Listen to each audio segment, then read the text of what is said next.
Nadagdagan ngayon ang kaso ng mga Malita Boys at ang kanilang mga kaalyado na nagsisiwalat ng kung ano-ano na sila ay namigay daw ng malimalitang pera mula sa flood control project bilang kickback para sa mga opisyal ng gobyerno na kanilang pinangangalanan sa kanilang mga ginagawang press con.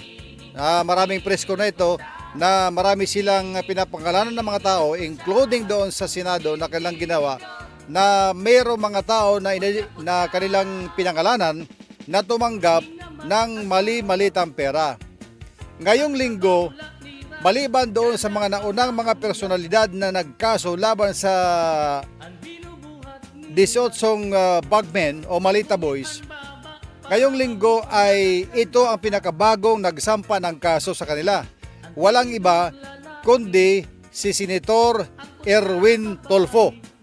Kung inyong maalala, si Senator Erwin Tulfo ay pinangalanan din bilang recipient o nakatanggap ng malita na naglalaman ng tumataginting na 40 to 50 million di umano, ayon doon sa mga bagmen na nagsisiwalat ng mga impormasyon na ito. So, ang naging legal remedy ni Senator Erwin Tulfo, imbis na daanin sa mga Blue Ribbon Committee sa mga investigasyon, ay talagang pumunta ito sa korte.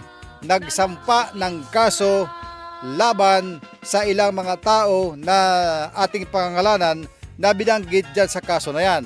Una, ang kanyang kaso pala na sinampa ay grave oral defamation in relation to Cybercrime Prevention Act of 2012. Cybercrime Prevention Act of 2012. Yung mga broadcast kasi, yung mga press conference, pagka yan ay naka-webcast sa social media, Facebook, YouTube, o basta sa social media, kung ano man yan, ay humuhulog yan doon sa cybercrime kasi gumagamit ka ng internet. Kaya cybercrime. Sino ang mga kinasuhan ni Senador Erwin Tulfo? Ito. mukhang madadagdagan na naman ang kaso. Nakakulong na ito ngayon. Pero may dagdag na kaso na naman. Diyos ko day. Talagang napupuno ng disgrasya ito ha. ang kinasuhan niya, number 1 dito sa lista, ay si dating Congressman Mike Defensor. Bakit daw siya dating congressman? Alam mo, noon, siya ay congressman na ang kanyang dinadala ay anak kalusugan, party list, representative siya. Siya yung congressman. At siyempre, sinama niya sa kaso ang abogado ng 18 bagmen, ng 18 Malita Boys, na walang iba kundi si Attorney Levy Baligod. Maliban kay Baligod at kay Defensor, ay kanya ring pinangalanan sa kaso na ito ang dalawang iba pa. Sino itong dalawa? Ito na yung dalawang bagman. Dalawang bagman na si Jeron Valderrama at Bernard Gumban. So ilan na yon? Defensor, Baligod, Valderrama, Gumban, 4 na. Ang isa na nabanggit na kanyang kinasuhan din, kasama dyan sa kaso na yan, ay isang abogado naman ito na si Attorney Virgilio Garcia. Ang pagsasampa ng kaso ni Senator Erwin Tulfo, ito ay may kinalaman doon sa, kung inyong maalala, noong July 16, nagkaroon ng kuno, sabi nila, tinatawag nila na Blue Ribbon Committee hearing na ginanap doon sa Double Gym EDSA Garden sa Mandaluyong. Yun ang pumutok na balita na magkakaroon sila ng Blue Ribbon Committee sa labas. Siyempre, puntahan doon yung mga taga-media, yung mga vlogger, kung sino-sino pa na mga kalyado nila nagpuntahan doon. Yun naman pala, wala naman pala nangyaring Blue Ribbon Committee hearing dahil walang mga gano'n na nangyari. Ang nangyari, press con. nag-preskon.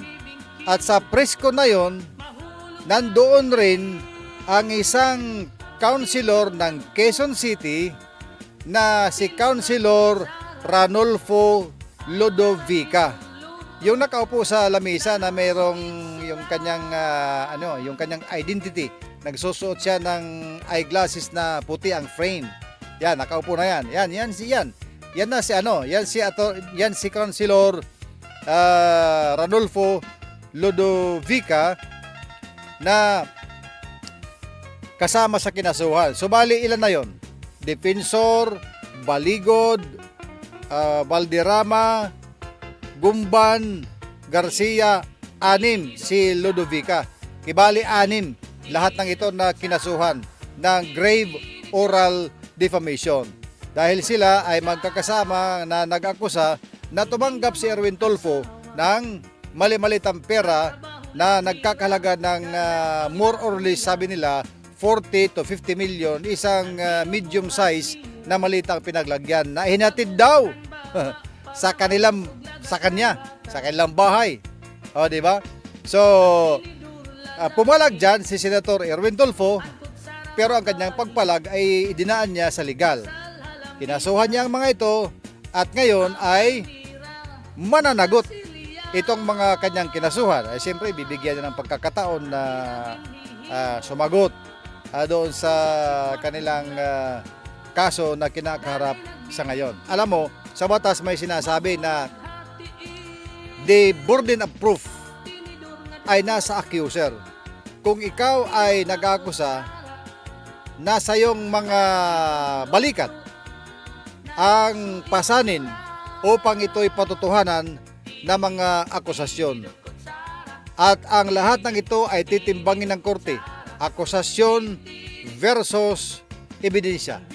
Pagka may ebidensya, magdidesisyon ng korte. Pagka walang ebidensya, magdidesisyon ng korte. Kung ano ang kanilang desisyon, alam nyo na yon. Depende sa kung may ebidensya ba o wala.